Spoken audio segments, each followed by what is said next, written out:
Hello and welcome back to my channel, where today we will be trying to repack my 30-litre bag for a week-long trip to Turkey into a 20-litre bag, which is the size that you're allowed on Ryanair. So I'm actually going to Turkey with Jet2, where I do get a checked luggage bag if I do want one, but I don't. I travel hand luggage only, and I can actually have a bag that's bigger than this, plus a hand luggage bag.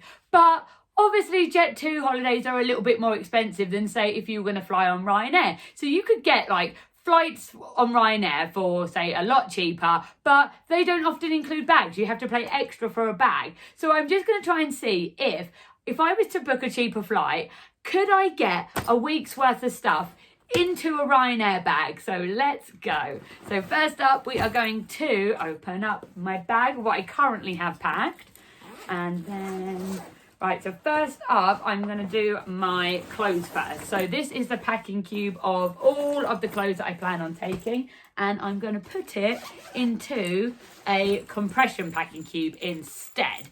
So if we open it up, and then in here, I have all of my clothes that I plan on taking for a week, plus my travel towel as well. So hopefully I can just kind of scoop everything out. I also have a plastic bag because I do plan on doing some trips where potentially getting wet and swimming is involved. So I'm going to take those, and then all of my clothes I'm going to put into this compression packing cube to see if I can compress them down more than what they would be in this one here.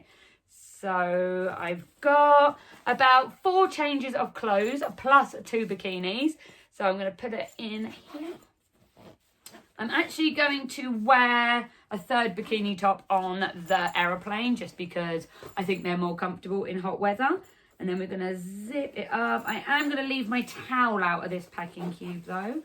So zip, zip, zip. So I'm just compressing it all up now. It gets a little bit tricky when it gets to the end. Like so that's all of my clothes now into the packing cube.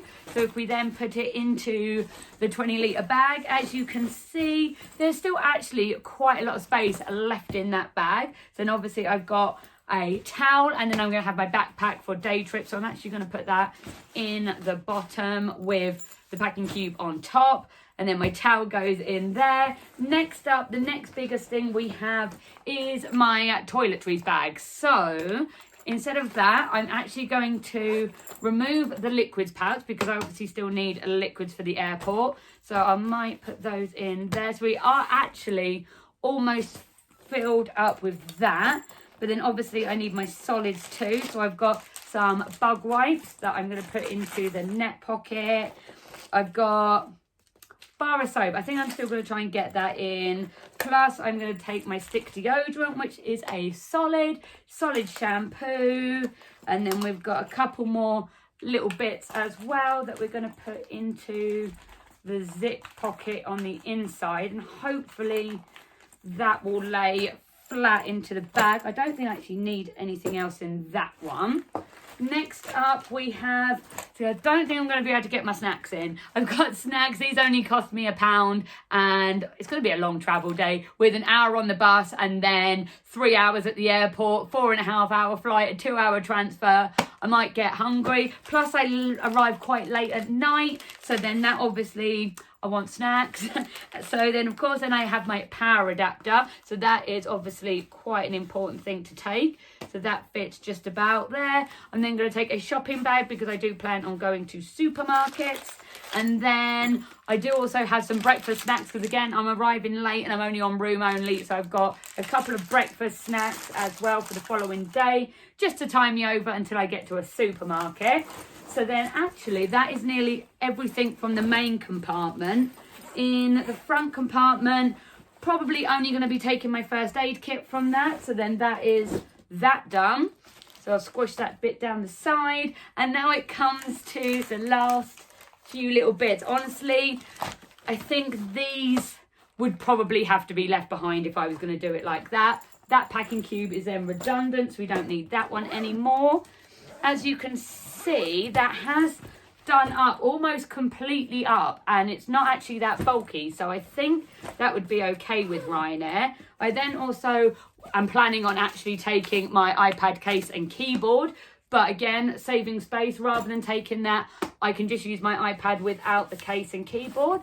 That can go in the back like so. And then when it comes to my under-seat bag, I have my water bottle in there, which is currently flat, but that can go in the side pocket. I then have my passport and money, which should be able to fit into that top pocket there. Yep, that's gone in. And then I have my loop headphones, so again, they fit in too. That goes in. And then in there, I just have my MP3 player and my Kindle. So that's the only thing I've got to squeeze in now. So let's see. I'm going to put that in the top with my MP3 player. Hat, honestly, we can just put that on my head. That's no problem. If I have to wear it, I would wear it. But as you can see, all of the 30-litre stuff and my other bag, I have managed to fit into a 20-litre Ryanair bag by smart packing. The only thing that's the victim is the Belvita breakfast bars, which honestly, if I didn't want to take 5 packs, I could probably actually squeeze a couple into here. But then that does mean that I don't have enough space if I was to buy anything. With my liquids bag, that might get slightly smaller. But other than that, I'm actually quite impressed that I could fit a week's worth into a Ryanair bag. So just by packing a little bit smarter, you can shrink your packing, which is good. I'm happy with that. So if you have any questions about packing light, let me know in the comments and I will answer them in another video. Bye.